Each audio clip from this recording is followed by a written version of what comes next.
What is up, everybody? Welcome back to the Tomatolito Boxing Show, and let's get into the middleweight division-ish. Because the fight that we're going to talk about ended up happening at a catchweight at 163 pounds. This was the co-main event to the David Benavidez, Demetrius Andrade big showdown that took place this past weekend, Thanksgiving weekend. Jermall Charlo is back. Your middleweight WBC champ is back.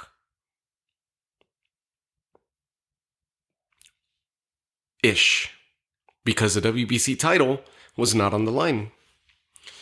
His fight against David Benavidez' older brother, Jose Benavidez, took place at 163 pounds. The build-up to this fight was insane. The build-up, the back and forth, the cursing at one another, getting in each other's faces, the claims, the disdain, the hate, the dislike for one another, the animosity that was building up. They were just rabid when talking to one another and about one another. Jermall Charlo, if we dive into him just real briefly, he's been through a lot. The last fight that I covered for him, of him was against Macias Montiel. Juan Montiel. That fight took place back in 2021. And if you guys go back, I'm gonna ask you guys after this episode, go back so you guys could see how I broke that fight down back in 2021. Look for Charlo Montiel. That fight ended up showing me a lot from Jermall Charlo, and I was already a fan of his and his brother's. But there were still a lot of questions to be asked now and to be answered, I should say. At that time, go back and look at the layout of the middleweight division as it stood at that time. Triple G was still around. Triple G, we don't know if he's still around or not. There's pictures of him doing fanfare and signings and so forth where he looks out of shape. He looks like he's put on quite a bit of weight. He's vacated his titles. This was all following his loss to Canelo Alvarez in the trilogy fight between those two.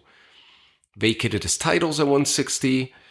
We haven't heard anything from him. We don't know if he's coming back, if he's retiring, But one thing we know is that he's no longer a champ at 160. So look at the layout and the lay of the land back in 2021 when Charlo fought Montiel. It looked a lot different. Demetrius Andrade was still a champ. You had up-and-coming fighters, people knocking on the door, people moving up to that division, people leaving that division. And Jermall Charlo was the WBC champ. Solid. That fight against Montiel answered a lot of questions for me. So I really hope you'll go back and check out that episode that I did between Charlo and Montiel, the recap. Whew. The one thing that stands out that I remember bringing up in that episode was the fact that Montiel was just not going away. I don't remember the exact round, but I remember somewhere in the middle of the fight, in the middle rounds leading towards the championship rounds, I recall Jermall leaving the corner, breathing in real heavy and exhaling as if I've thrown everything at this guy and he's not going away. I'm hitting him with bricks and he's not going away. Montiel looked like a zombie, out on his feet to end the fight, but kept coming forward, kept lunging forward, and landing power shots every so often that would still land on Charlo. Why were they still landing on Charlo? Charlo was gassed. And what I remember in that fight that stood out to me, that made me an even bigger fan of Jermall Charlo. I was a spectator of Charlo. That night, I became a fan of Jermall because when he exhales, That moment that I'm talking about right now, when he does that, he stands in the corner waiting for the bell to ring to begin the next round. And he just looks like, I don't know what else to throw at this guy. But time to do work. He looked a little lost. He looked like at some point during that fight, he doubted himself. He had some demons to answer that night. He had to figure out whether he wanted to keep going or not. He was exhausted. He emptied his tank. Got his second wind. It became mental for him.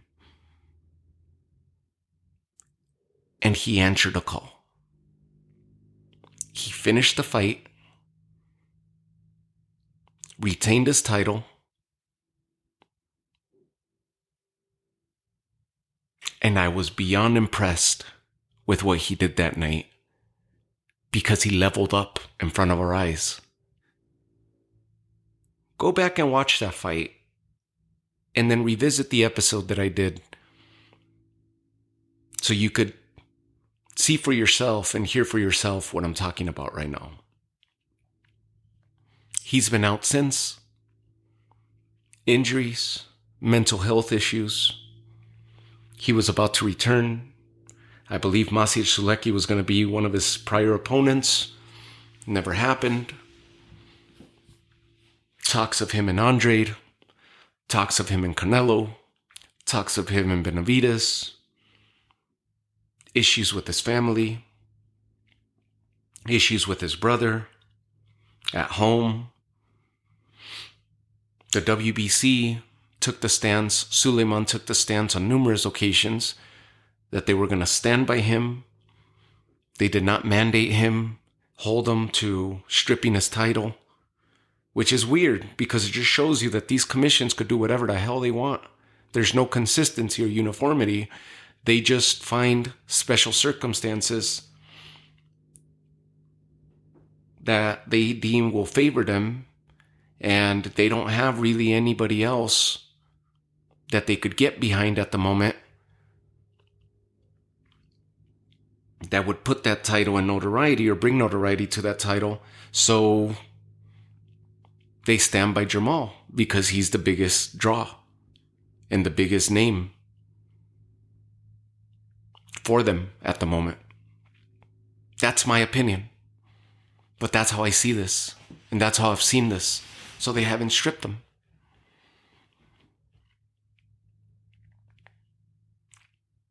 The narrative is that they stayed loyal to Jermall. Suleiman stayed loyal to Jermall.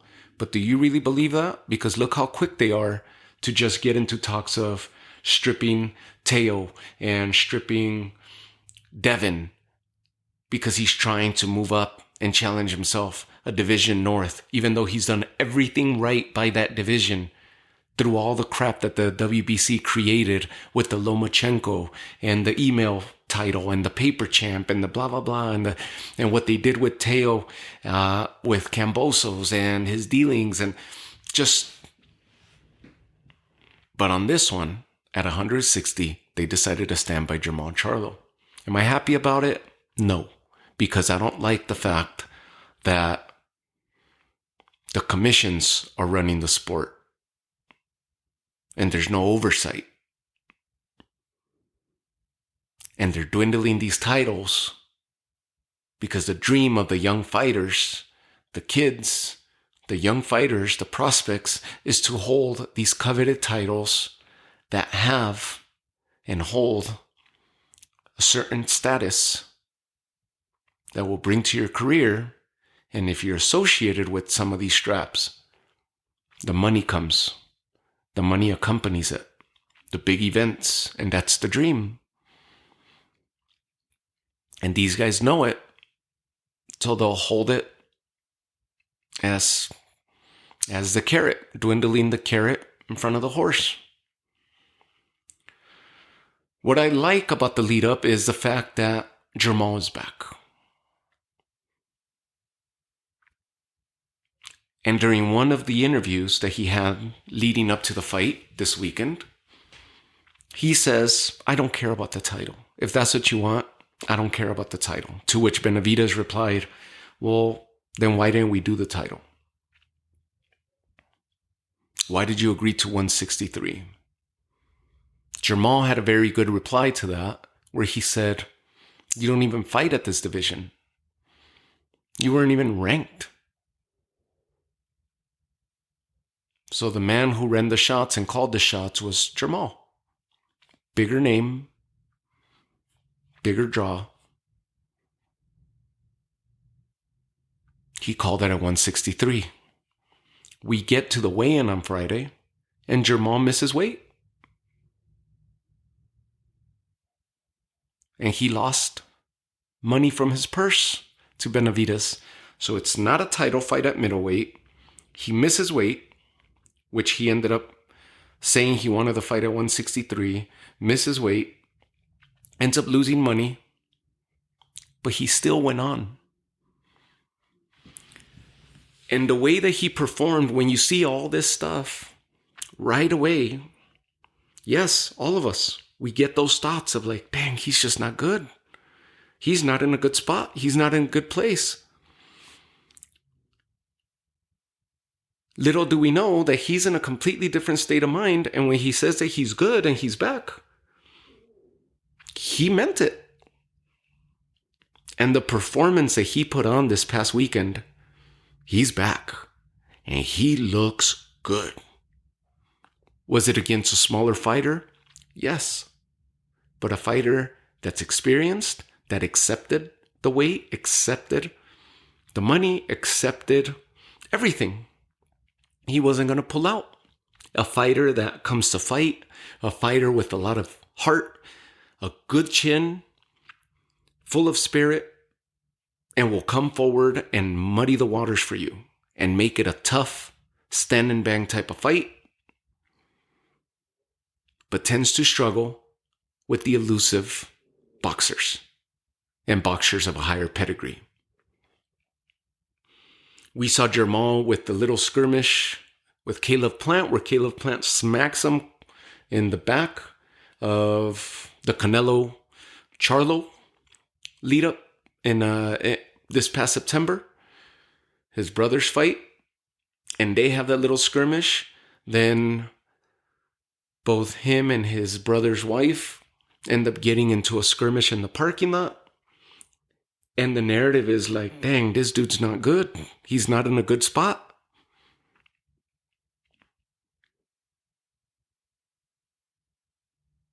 Then the weight issues. Meanwhile, the title's still around his waist. The commission stands by him. Still doesn't make weight. Loses money. This is all to get in the ring. After this long layoff that he's had for well over 2 years. And the numerous issues he's had away from the ring.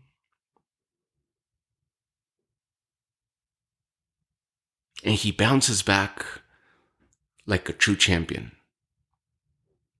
And I couldn't be more happier for him.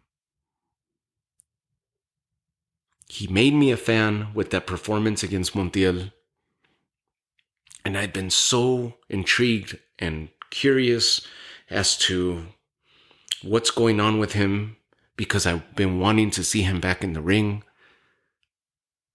You guys hear me say how he's the better fighter of the two brothers, with the better and higher pedigree, the better boxer of the two, whereas Jermall would make more of a career as the power puncher, the knockout artist, the heavy hitter, the more aggressive of the two. Jermall was boxing and picking his opponents apart. That doesn't mean that Jermall doesn't possess that, because during the time that I was out, I don't even recall if this is one of the fights that I have in my catalog, because I feel like I've been gone for so long from you guys. But that rematch that Jermall had against Brian Castaño to become undisputed, he showed a completely different version of himself. And he looked amazing. I was in the crowd that night in Carson, and we stood up in awe of the way that he fought Brian Castaño. Castaño showed up with the same game plan as Fight 1, and Jermall adjusted and picked him apart. Became undisputed. Number 7 of the current 10. Jermall looked amazing against Jose Benavidez this past Saturday. You even saw him in September in the crowd when his brother's fighting Canelo, and he's standing up saying, man, he wouldn't do that to me, meaning Canelo wouldn't get away with the stuff he was getting away with his brother. And we're like, dang, like, is he delusional? Is he not seeing what we're seeing? Or does he know something that we don't? And the way he performed on Saturday, and he's telling us that he's good, that he's better, that he's worked on himself, that he's grateful for the WBC having stood beside him, that he doesn't really care about the title, but he will defend it. He will get back to work, that he's back. People starting the narrative that he was leaving Ronnie Shields for Roy Jones. And he answers that in one of the interviews saying, you guys are all wrong. I didn't go to Roy Jones to learn how to box. I went to Roy Jones to get my head straight and get a different state of mind and pick his brain a little. And he did work with Roy Jones. And there's videos out there of him working with Roy Jones and adding stuff to his arsenal. But he's right. He's a freaking veteran now. He didn't go to Roy to learn how to box at this stage in his career. He just went to go add some more tools to his arsenal. He says they would go fishing and they would get these long talks just for him to be able to find the love of the sport again and that fire. And he said it worked. And then he misses weight. And people right back are listening to him say one thing one day, and then the following day he misses weight and loses money. And they're like, geez, where is this guy? Is he for real or not? Is he back, or is he still having issues? Or who knows? And who cares? Because these aren't show ponies. You guys know I'm the biggest advocate for the fighters. And I lose my cool, I lose my shit during these episodes when I see judges just rob somebody of a decision without a care in the world of what body of work these guys go through, the sacrifices, the literal blood, sweat, and tears, leaving their families behind to go on camp, not seeing their kids, not seeing their family, their wife, just stepping away, being in a different state of mind, taking up on a different persona, controlling their anger, the weight issues, their health. By the time they step into the ring, they're a shell of themselves, let alone the damage that they incurred during the fight. And you guys hear me say this over and over. They're not showing up into the ring 100%.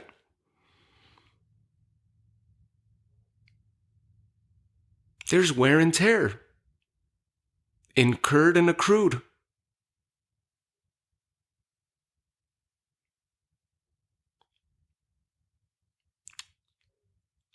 So who cares about all this drama and the narratives and the gossip about his personal life?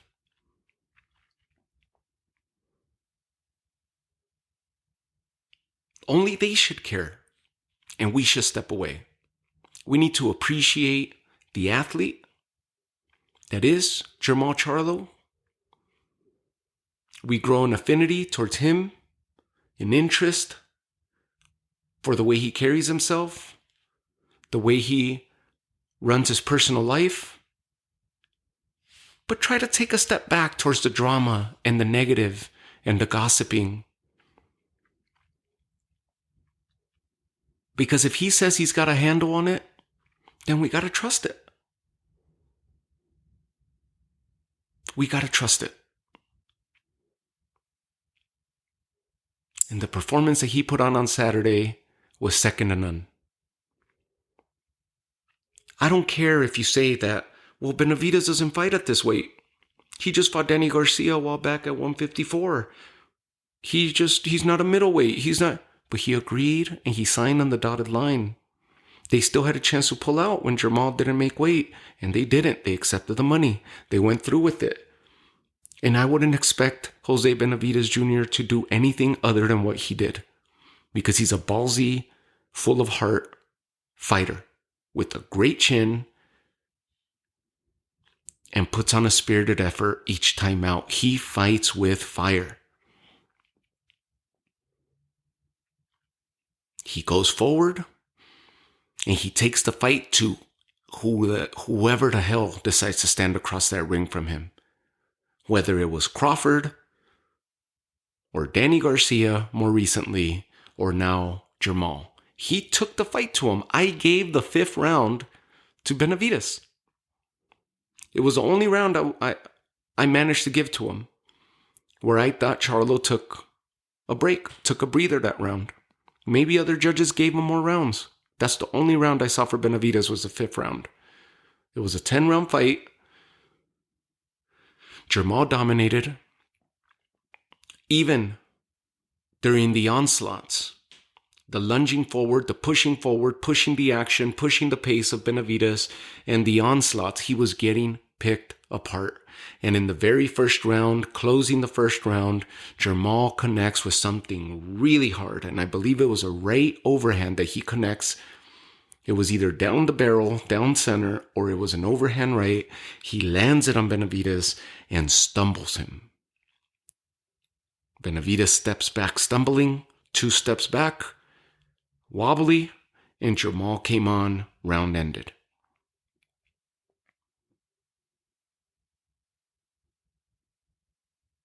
I wouldn't expect anything less from Benavidez. That's how he fights. That's him, and that's why we like him. But Jermall looked good. So I'm keeping my fingers crossed.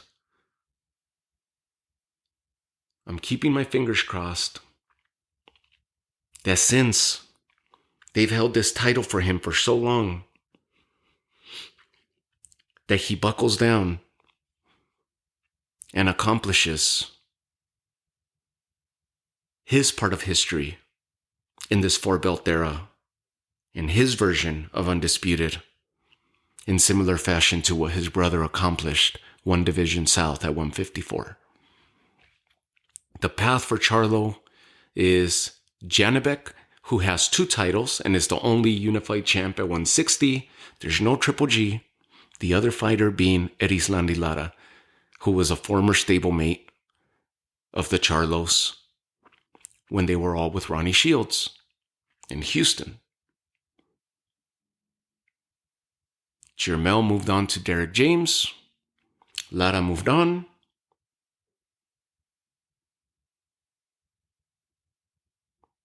Jermall stayed. They know each other. They know each other really well. That's the fight that I believe he should take. Before he abides by the interim of Carlos Adames, who's the standing interim champ at WBC at 160 and knocking on the door, I would go after Erislandy Lara. Unify.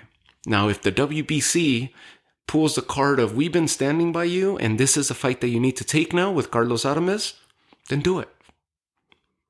I think Jermall, the way he looked on Saturday, now he's just got to make weight. But he'll have time now. Now he's back. And the fact that he was so emotional at the conclusion of the fight, just let me know that he is in a good place. That was gratitude. That was release. The pressure just exited his body at the conclusion of the fight. Like, I did it. Dang, it's been rough to get back to this, but I'm back. I'm here. I'm a big fan of Jermall. I have goals for this show. And I've been sidelined quite a bit by different life events that have presented themselves obstacles, but I continue going. This show's been going for well over 3 years. A lot of pauses, a lot of time away, a lot of silence, but I have plans for the show. And one of those plans is to begin conducting interviews with these fighters.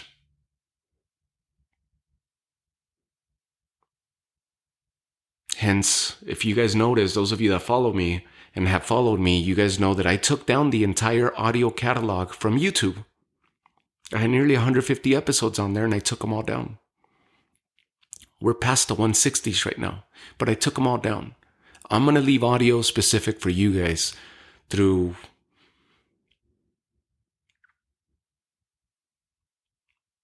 episodes that you could catch through these sites, these platforms. And I'm everywhere. iHeartRadio and Spotify and Apple. You name it. I'm Pandora. I'm everywhere. But I'm really low. And now we're going to do some work. And when it's time, I'm going to get into those interviews. And the reason I bring that up is because one of the interviews that I'm going to seek out, hopefully one of the very first interviews that I'm going to seek out when we get into the video format, is going to be Jermall. And all this is going to come up. And I hope you guys tune in. And I know you will, because you guys have been backing me for quite a while. And we're going to push forward. I love a good underdog story, like most of us. I love hearing and seeing people battle their demons and not play the part as if they conquered them overnight, but hearing and seeing and witnessing the struggle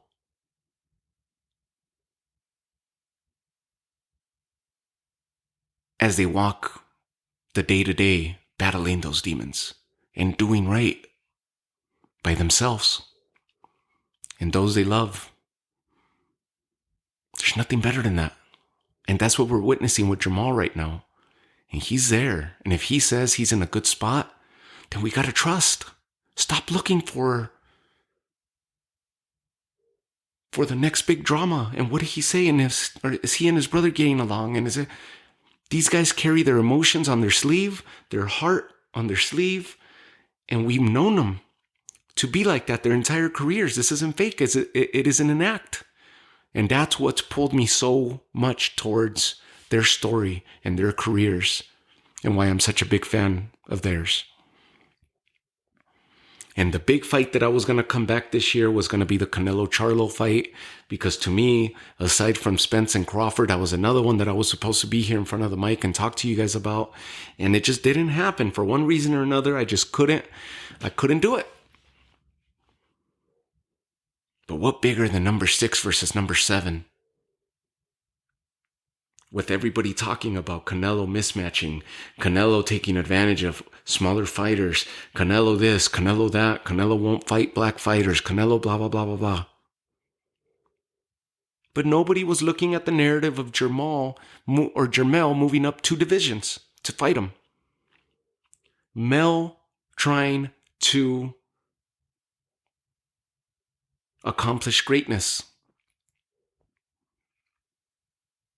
moving up 2 divisions. Didn't have to. He could stay at 154 and fight Tim Tszyu. Or fight whoever else is next. Mendoza, who took out Fundora. That was the towering inferno, right? That was the toughest challenge. Fundora, which I think he still is a very tough challenge. Mendoza dismantled him. Then Mendoza loses to Tszyu. So Tszyu's the man at 154, with Crawford threatening to move up to 154 to challenge him for his belts. And the organizations, the WBO, and them coming in and saying like, well, if you fight Canelo, then we're going to strip you. And we're going to this, instead of standing by him who accomplished something amazing that only 10 fighters to date have done. And that's what I talk about, the interests of these organizations. They'll strip who they want, and they'll stand by who they want, and they do whatever the hell they want. And muddy the waters, and shake up divisions, and what have you. And these fighters are fighting and doing everything possible to accomplish their dreams. And then when they get there, they realize it isn't as pure as I thought. The business is a lot dirtier than I envisioned. And a lot of fighters never even reach the top 10 or the top 20, let alone get their hands around a title.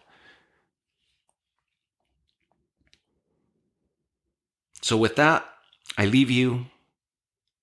What an amazing performance, an amazing card this past weekend.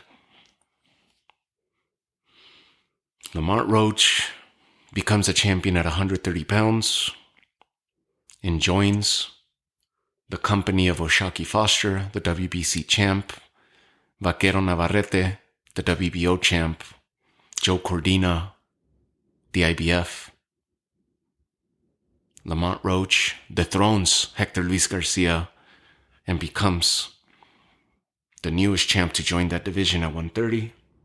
Subriel Matias remains dominant and scary and exciting for the 140-pound division, joining those such as Teofimo Lopez, who dethroned Josh Taylor earlier this year, Rolly Romero, who has a title around his waist after his decision not over Ismael Barroso, and Regis, your WBC champ, who has welcomed the challenge of the 135 undisputed champ in Devin Haney, number 8.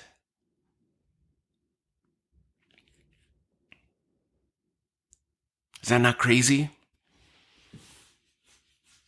Number 6 fighting number 7, defending his throne against number 7, who's coming for him. Number 10, crowned earlier this year, who also happens to be number 3 in the list. And Terrence Crawford, having done it at 140 and now at welterweight. And number 8, moving up to 140, and Devin Haney to challenge for the WBC title there and campaign there. So look for those episodes. I thank you so much once again for tuning in with me. And man, we love to talk boxing. We love combat sports, and there's so much to cover. So much to cover for the upcoming weeks as we close down this 2023, and so much to recap and talk about. But with this, we close out. Jermall looked amazing. Let's hope that he doesn't sit out too long and that he decides to unify 160 and bring some notoriety to 160 since the days of Bernard Hopkins and Jermaine Taylor and Sergio Martinez. I didn't mention Canelo because Canelo had a quick stint at 160 and then moved up. Notable fights, but a quick stint. Let's see if we could get Jermall to go after Janibek and Lara and unify. What an amazing Thanksgiving weekend we had. I hope you all find yourself safe and healthy, in good spirits, with good mental health, and surrounded by those you love and appreciate. And just know that I appreciate you for sticking with me and tuning in each and every episode, and for spreading the word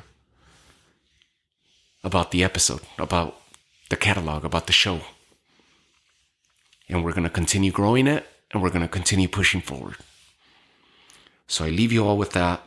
See you all in the next episode as we make our way towards Ireland in what was an amazing rematch that took place this past Thanksgiving weekend as well. Thank you all. Have yourselves a good night. I'm Hekali. Tomatolito Boxing Show out.